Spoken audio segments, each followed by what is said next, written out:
Bom dia, Deus abençoe seu dia, amigos e amigas do canal Brasília 24 horas. Hoje, dia 3 de janeiro de 2020, eu venho trazer uma informação a vocês sobre o que a reforma trabalhista mudou, com toda a sua MP, sobre rescisão de contrato, Então vamos ver o que a reforma trabalhista mudou.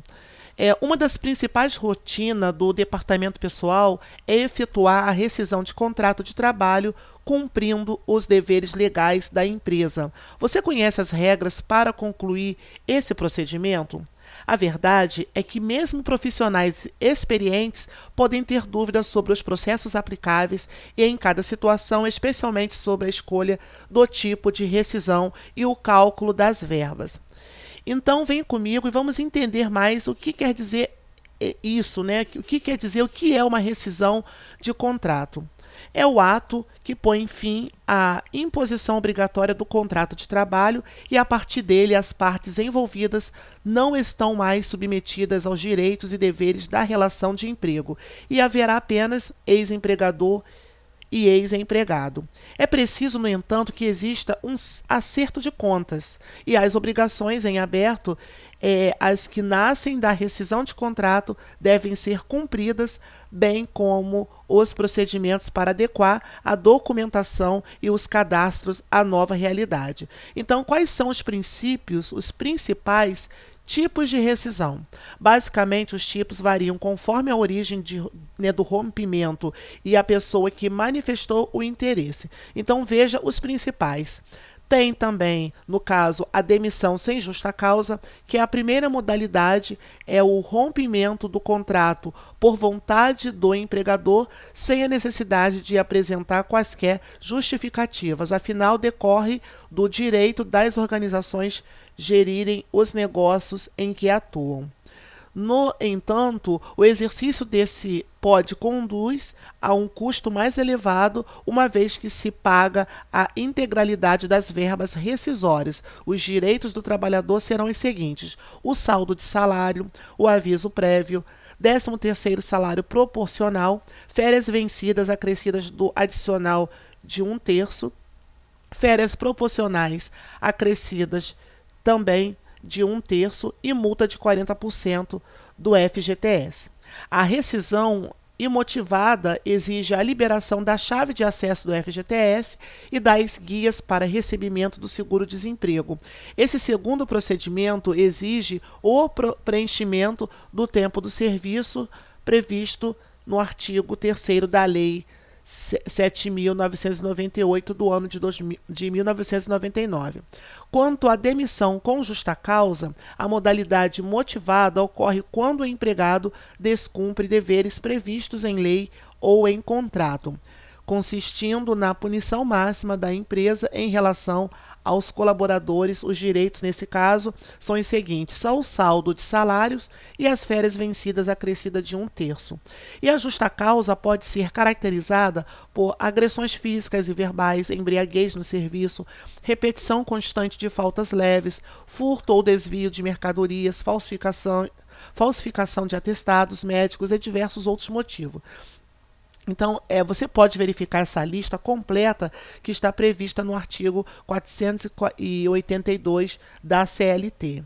Quanto ao pedido de demissão, nesta terceira hipótese, o empregado solicita o rompimento do contrato com a empresa. Na prática, isso libera o empregador das verbas nascidas com a rescisão, quitando-se apenas o que está em aberto. As obrigações são 4, são o saldo de salário, o 13º salário proporcional, as férias vencidas acrescidas do adicional de 1/3 e as férias proporcionais acrescidas do adicional de 1/3. A situação, assim como no caso da demissão por justa causa, não dá direito ao recebimento do seguro-desemprego nem ao saque do FGTS. Quanto à rescisão indireta, o pedido de demissão com justa causa ocorre quando, ao descumprir deveres legais ou contratuais, o empregador torna a continuidade do emprego insustentável. A lista completa de violação está no artigo 483 da CLT e deixa de pagar salários e não oferece condições de segurança, não paga as bonificações previstas em contrato e deixar de recolher o FGTS, dar tratamento discriminatório, são alguns exemplos, né? No caso da rescisão por culpa recíproca, se as duas partes descumprirem deveres contratuais ou legais, ocorre a justa causa recíproca. Nessa situação, a maioria dos valores é reduzida pela metade. Então, dê uma olhada. Então, vai comprometer o saldo do salário, a metade do aviso prévio, metade do 13º salário proporcional, férias vencidas acrescidas de 1/3 se houver, metade das férias proporcionais acrescidas de 1/3, indenização de 20% dos depósitos do FGTS. As guias do seguro-desemprego não devem ser fornecidas nesse caso. No entanto, a chave de acesso ao FGTS continua sendo uma das obrigações da empresa. Quanto à demissão por comum acordo, é uma hipótese regulamentada pela reforma trabalhista, em que ambos podem romper o vínculo sem justa causa, e isso permite a liberação de partes das verbas para o trabalhador. Então, você vai receber, se você tiver uma demissão por comum acordo, que tanto pode ser a empresa ou o funcionário pedir, você vai ter o seu saldo de salário, a metade do aviso prévio, o 13º salário proporcional, férias vencidas acrescidas de 1/3, férias proporcionais acrescidas de 1/3 também e multa de 20% do FGTS. As chaves do FGTS precisam ser liberadas para que o colaborador movimente 80% da conta, mas não assegura o desemprego neste caso. E como você pode calcular essas verbas de rescisão? Mesmo se você optar por uma calculadora trabalhista, é importante conhecer o porquê dos valores, e aqui está a lista, né, da constituição de cada uma das verbas. Então vem o salário, né, o saldo de salário, que é os dias trabalhados no último mês. Aí vem o saldo de salário, que vai ser o saldo de salário dividido por 30 dias, né, de trabalho. Tem o aviso prévio trabalhado, que é antecedência da comunicação de demissão, que é o aviso prévio trabalhado, que são os 30 dias, mais 3 dias e anos completos na empresa. Quanto também o aviso prévio indenizado, que é a opção de pagar os dias em dinheiro em vez de deixar a pessoa em serviço, que é o aviso prévio indenizado, que é igual ao aviso prévio trabalhado, né, vezes o salário dividido por 30 dias. E quanto ao 13º salário proporcional, é a parte do 13º conquistada pelos meses trabalhados no ano. Então fica o 13º salário proporcional, que é o salário dividido por 12, vezes os meses trabalhados no ano. E o mês em que se trabalhou 15 dias ou mais é contado como integral. Então isso fica, quero ratificar isso para vocês, tá? O mês em que você trabalhou 15 dias ou mais, ele é contado já como integral. E as férias vencidas acrescidas do adicional de 1/3 fica o créditos de férias se ainda não cumpridos pela empresa. Então fica as férias vencidas, que fica igual ao salário mais salário vezes 1/3 para que você venha receber. As férias proporcionais acrescidas do adicional de 1/3 é o período de aquisição de férias que estavam em cumprimento. Então fica as férias proporcionais, que significa, né, que é o salário dividido por 12 meses, vezes meses de períodos aquisitivos, mais 1/3. Observação, né? Nas férias também vale a regra de que fração superior de 14 dias é mês integral. Quanto à multa de 40% do FGTS, é a indenização cobrada em cima dos depósitos do FGTS da empresa. Então fica a multa de 40%, que é igual ao saldo da conta ativa do FGTS, que é mais 40%. Vale ressaltar que, caso a empresa tenha alguma dívida, como crédito em banco de horas e 13º salário vencido, os valores devem ser acertados na rescisão de contrato. Então, qual é o prazo para pagar a rescisão?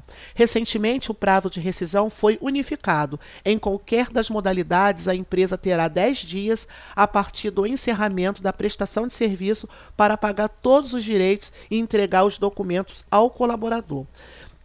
Ok? E como fica a rescisão com a carteira digital? A rescisão na carteira digital, na carteira de trabalho digital, é feita por meio do e-social. E, no entanto, caso a entrada do colaborador tenha ocorrido no regime anterior, é importante atualizar as informações para que a contratação não conste em aberto no documento físico. Então, quais foram as mudanças da reforma trabalhista? Além de criar o acordo de demissão, a principal mudança no procedimento de rescisão do contrato de trabalho foi a dispensa da homologação pelo sindicato. Perdão, pessoal.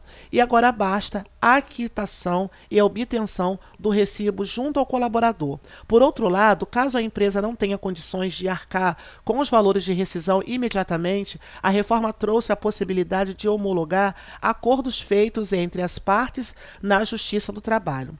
Resumidamente, empregador e empregado podem, em consenso, estabelecer um parcelamento da quantia que será submetido ao juiz e, se tudo estiver em termos razoáveis, o magistrado então reconhece o compromisso. E como proceder em uma rescisão de contrato?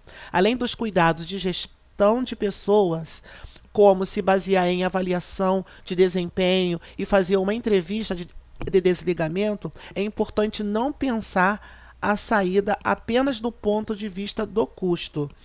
Embora a justa causa reduza as despesas, a falta cometida precisa ser grave o suficiente para gerar uma demissão. Do contrário, a empresa pode ter problemas na Justiça do Trabalho.